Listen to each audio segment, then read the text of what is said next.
A little less than 12 months ago, point guard Trae Young of the Atlanta Hawks was seen in the Atlanta locker room after a tough loss to the Brooklyn Nets that saw him talking with a high-ranking team official that seemed to be going in the direction of the team official telling Trae Young that they would be getting him some help soon. Trae Young was obviously frustrated with the team as they had lost 11 of their past 13 games, and up to that point of the locker room meltdown with Trae Young, the team was 6-19, and there were plenty of games throughout those first 25 games where they would lose. Trae Young would put up upwards of 30 to even close to 50 points, and they would lose by almost double digits. So it was understandable for the all-star starting point guard of the East to be asking for his team to put more talented players around him and maybe probably be asking for more of a veteran leadership within the locker room, as that team was mostly made up of a lot of younger first, second, and even third year guys on the team. And even though they had three really young but talented players in Kevin Huerter, Cam Reddish, and DeAndre Hunter, those three guys, like I said, are very young and weren't really able to contribute to a team that was winning and a team that could go to the playoffs right away. As well as throwing the fact that John Collins was missing from the lineup for a very big chunk of the first portion of the season, and the Atlanta Hawks just fell behind early in terms of their record, and they were never able to really bring it back. And Trae Young had a very legitimate gripe with the way his team was playing over that stretch, as in the 47 games that the Atlanta Hawks lost, Trae Young averaged about 27 points per game. He was 19.8% of the total team's points over those 47 games, and he was 33% of all of the starters' points in those 47 games. Now, these 47 games include 4 games in which Trae Young didn't even start or even play for the Hawks. So considering the fact that he missed 4 games and was still 33% of the starters' points in all 47 games, just goes to show that Trae Young throughout the whole entire year really was one of the real only players, not only on the roster, but especially even within the starting lineup. He was the only player that really was consistently looked upon to be a scorer for the team. And even when he was putting up games where he had close to 50 points, the team was still losing by double digits.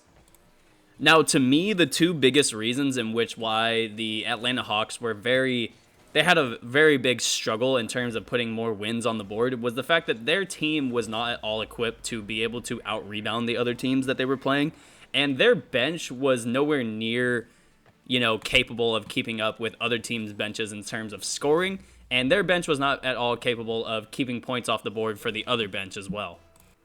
The Atlanta Hawks bench was outscored by the other team's bench in 31 out of the 47 games that they lost. And in terms of the rebounding battle, the Atlanta Hawks were out-rebounded in 40 out of the 47 games that they lost. And when you look at the overall rebounding total in all 47 losses, the Atlanta Hawks were out-rebounded by a total of 337 rebounds over that stretch. Now, while these might be two obvious reasons as to why the Atlanta Hawks were losing those games, it's a good thing that they were obvious reasons because it makes the front office and the team recognize the issues of the team and figure out what they need to do to address those issues and make the team better in the long run.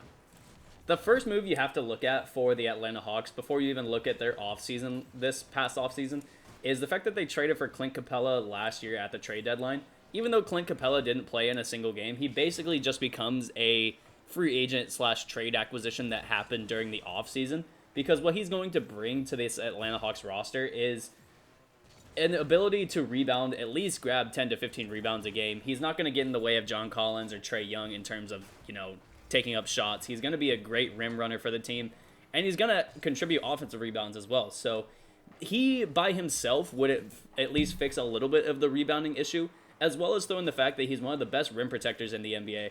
And he's still young at 26 years old, so it's not like he is this old vet who might not be contributing for the team next year. He's going to be a solid role player, and he's going to be a really good starter for this Atlanta Hawks team going into next year. Now, in terms of fixing the bench, the Atlanta Hawks came a long way from where they were at the start of last year. Last year, they ended up having to rely on a lot of guys who were either young or were older vets, guys like Vince Carter, guys like Evan Turner, Allen Crabbe, guys who didn't necessarily fill a great role for the team, but ended up just playing a lot of minutes for the bench. Whereas if you look at the team this year, they're going to have a lot of guys off the bench, guys like Rajon Rondo, Chris Dunn, Danilo Gallinari, Onyeka Okongwu. They'll still have guys like, either DeAndre Hunter or Cam Reddish that'll come off the bench. I would assume that Kevin Huerter would be coming off the bench because of the Bogdanovich signing.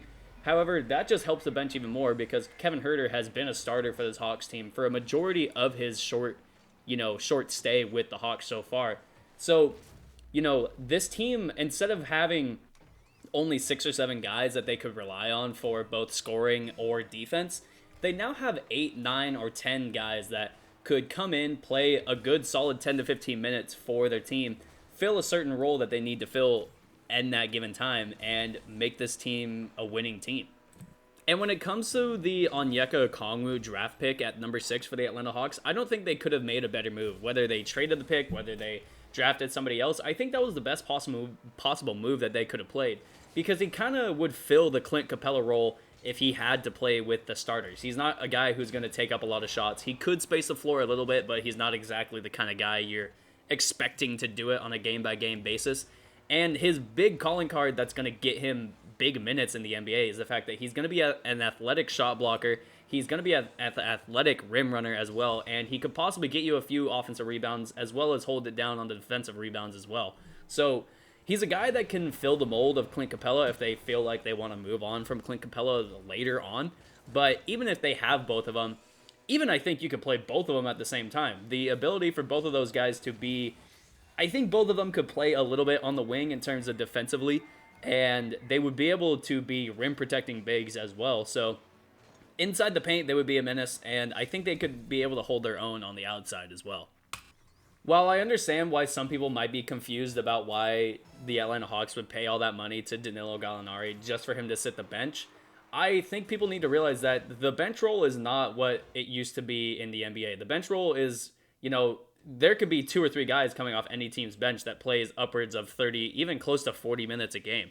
Danilo Gallinari is going to be in the lineup for a majority of every single game, at least 30 to 35 minutes a game, because of the fact that he provides a certain type of versatility that not many players in the NBA are able to provide. He more than likely is going to be playing the role of the 4. He's not going to be a 3 with this team just because he's not really the athletic kind of player that they have already on the roster. Guys like DeAndre Hunter or Cam Reddish, or maybe even, Bogdan Bogdanovic could fill the role as an athletic 3. However, Danilo Gallinari as a space-creating 4 only helps the players that they have already. Guys like Clint Capella or guys like, Onyeka Okongwu, who can stay inside, and Danilo Gallinari can hit shots from the outside. He even can post up a little bit as well. So he's the kind of versatile player who is going to come in, at least get 15 to 20 points a game off the bench, and be possibly in the 6th Man of the Year conversation by the end of the season. And moves like point guards Chris Dunn and Rajon Rondo being brought to the team is incredible moves, because obviously Trae Young has been, almost targeted on the defensive side of the ball because of his lack of defensive ability, to be, putting it nicely. But guys like Rajon Rondo and Chris Dunn not only bring a defensive specialty to the team, but they also bring an ability to bring the ball up the court instead of having to have Trae Young do it every single game. As well as adding Bogdan Bogdanovic, he was able to bring up the ball for Sacramento last year. So at this point, they've got a lot of guys on that roster that can do a lot of things. And I would be very surprised if this team didn't make the playoffs. However, I would be even less surprised if this team was competing for a championship by the end of the year, because of the fact that they go 8 or 9 deep.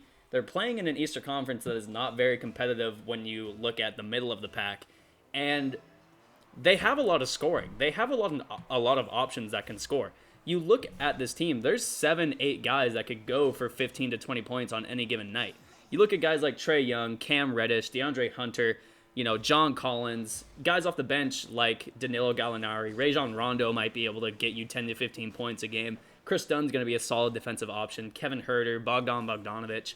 There's a lot of guys on this team that not only can score, not only can defend, but I think when you put all of the pieces together, they fit a lot better than, a lot of the other teams in the East. And like I said, they very well could be competing for a championship by the end of the year, and I wouldn't be surprised if they're a top 4 seed by the end of the year. With all of that being said, that's going to be the video from me. I hope you all enjoyed it. If you did, make sure you leave a like or a dislike down below, whichever, any feedback from you all at this point is much appreciated. If you're an Atlanta Hawks fan or NBA fan in general, make sure you let me know how you feel about the video down below in the comments. Do you think I'm right? Do you think I'm wrong? Let me know. And if you're new around here, make sure you hit subscribe, and I'll see you all in the next video. Peace.